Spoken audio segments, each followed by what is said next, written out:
Good afternoon, students. Because our internet connection in school is very disastrous, very messed up, I think it's better if we will have a video presentation and you will read along your slideshows, the slideshows that I have provided for you. So for this afternoon, we are just going to discuss the basic plot of Noli Me Tangere, the history of why Noli Me Tangere was written in the first place, and the characters in the Noli Me Tangere.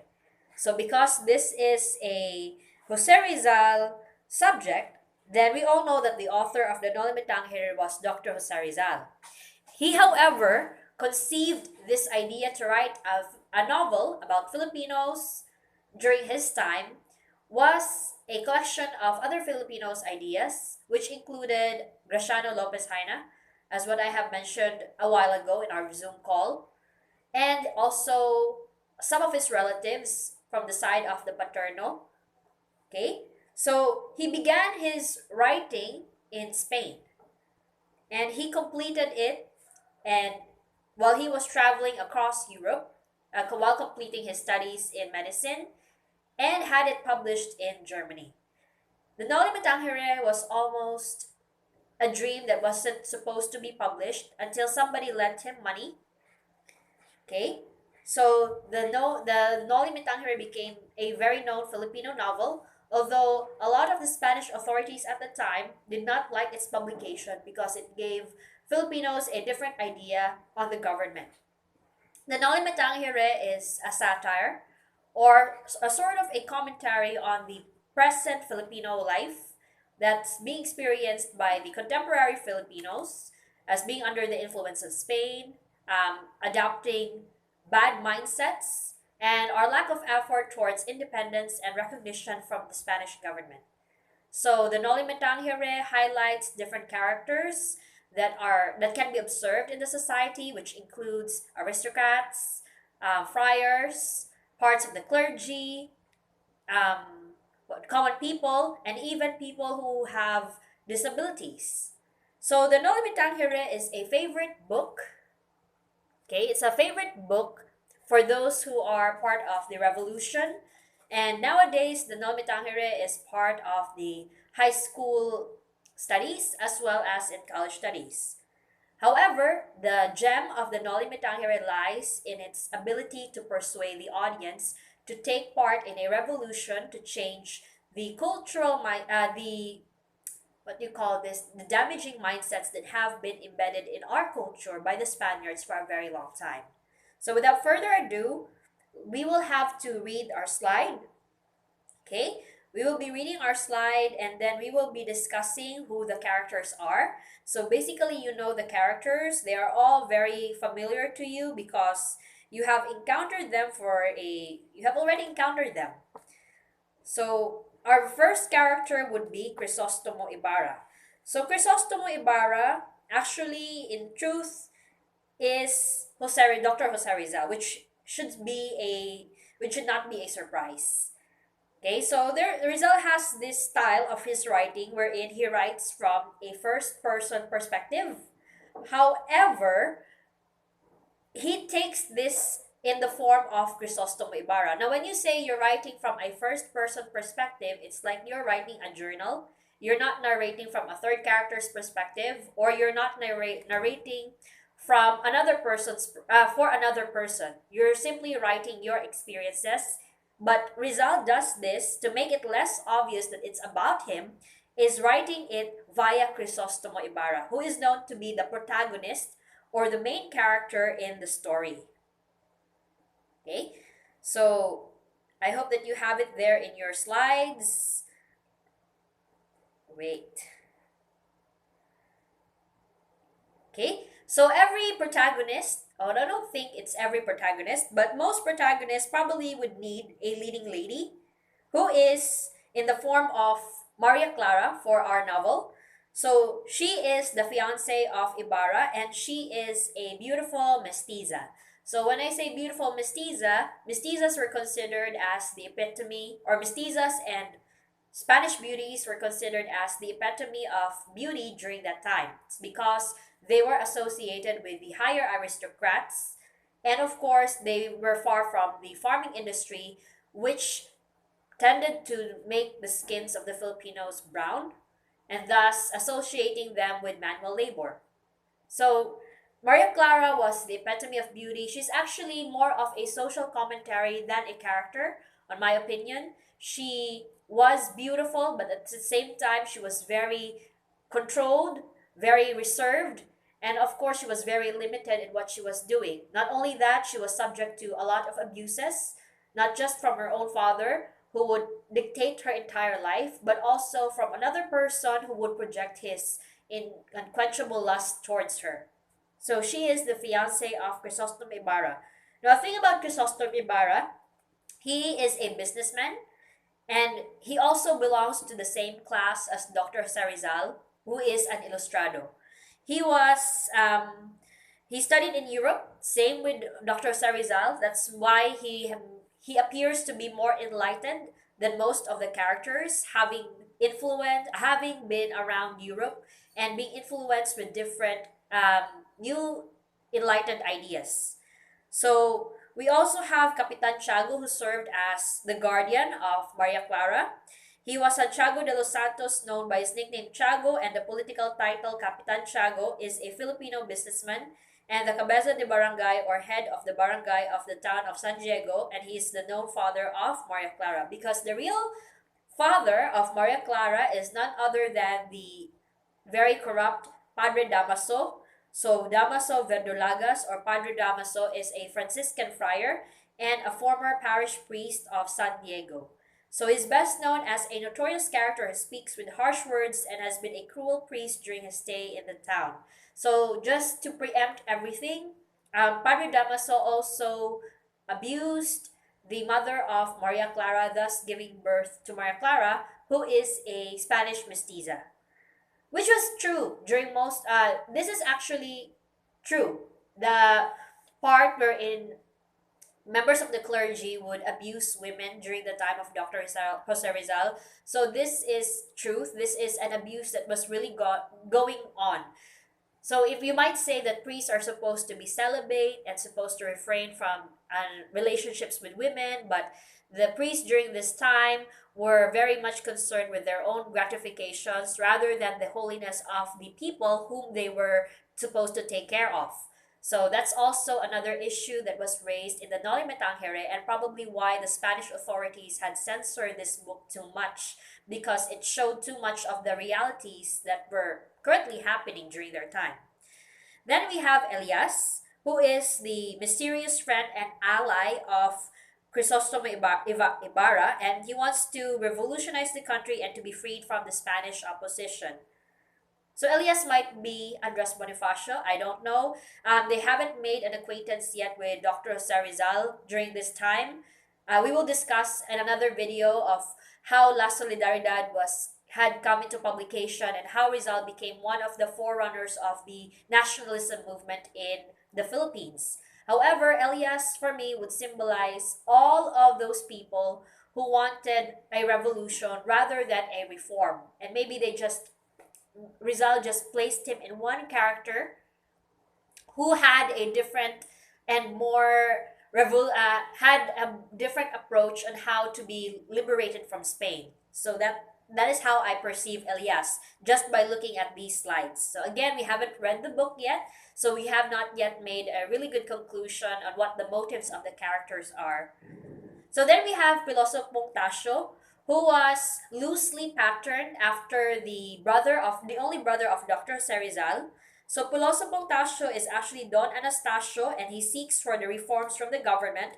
He expresses his ideals in paper written in a cryptographic alphabet that the future generations may be able to decipher it and realize the abuse and oppression done by the conquerors. Then we have Doña Victorina de los Reyes, is an ambitious Filipina who classifies herself as Spanish and mimics Spanish ladies by putting on makeup heavily. So again, we have another social commentary about classism, and also we have a highlight on how Filipino women, especially brown-skinned Filipino women, are deemed inferior even by the same Filipinas, by co-Filipinas. Is that it? Okay, so the standards for beauty during this time was very much based on the aristocrats, not the aristocrats, on the aristocrats. So fair skin, high nose bridges, big eyes, and probably very slender figures were the European or Eurocentric beauty standards that were heavily given to us, and thus we despised that we had browner skin or darker skin compared to the Spaniards. So, because the Filipinos, the traditional Filipinas, looked like they worked too much in the fields, most of those social climbing women would tend to despise their roots and emulate what was shown as the ideal beauty standards, which is very Eurocentric. So Doña Victorina is an example. So even up to now, we can see that there's a bias when it comes to how we perceive beauty, not just here in the Philippines. So most countries that have been colonized by people from the West ba na sila? From Europe or from America tend to view themselves as the view people with Eurocentric features to be more attractive. So this is very damaging in terms of body image, in terms of body image and mental health. So even though we are no longer in an age wherein countries would colonize each other, the bad mindsets that we had centuries ago are still passed on to this generation and are still damaging mindsets. So it's very important to be very aware of how the colonization in the Philippines has affected us to the present so that we can refrain from them and hopefully develop better mindsets, not just on creating changes in the government or changes in the society, but also on how we view ourselves. So that's how I see Victorina.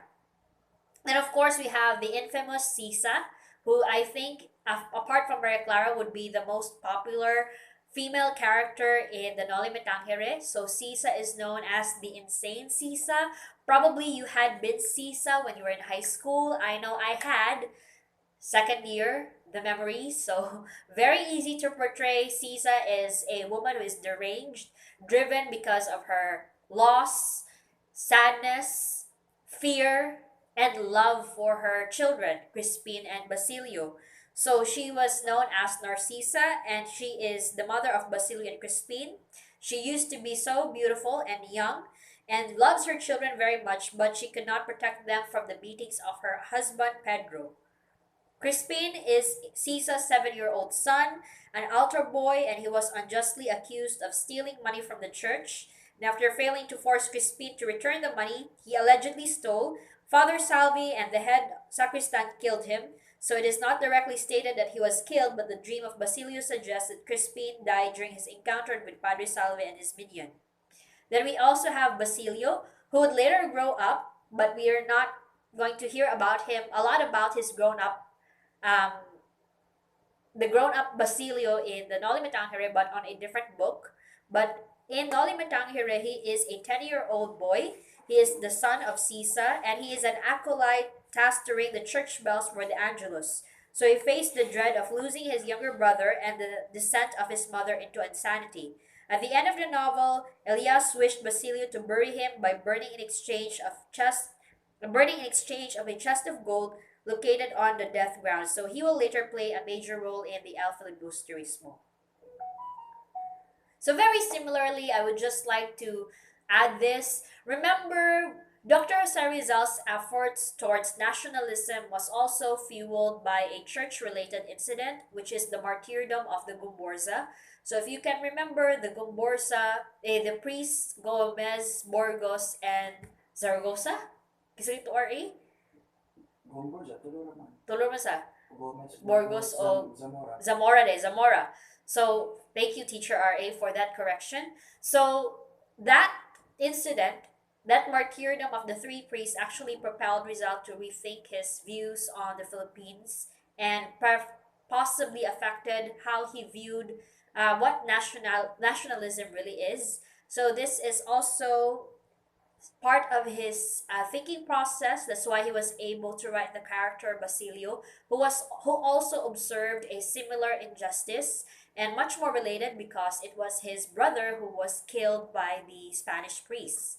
So that's the writing of Rizal. He tends to use his experiences coupled with experiences of other people and his observations of the realities and tends to merge them in his writings, making it more effective and very raw. And at the same time, it's a huge slap on the face of those Spanish authorities who might have chanced upon this book.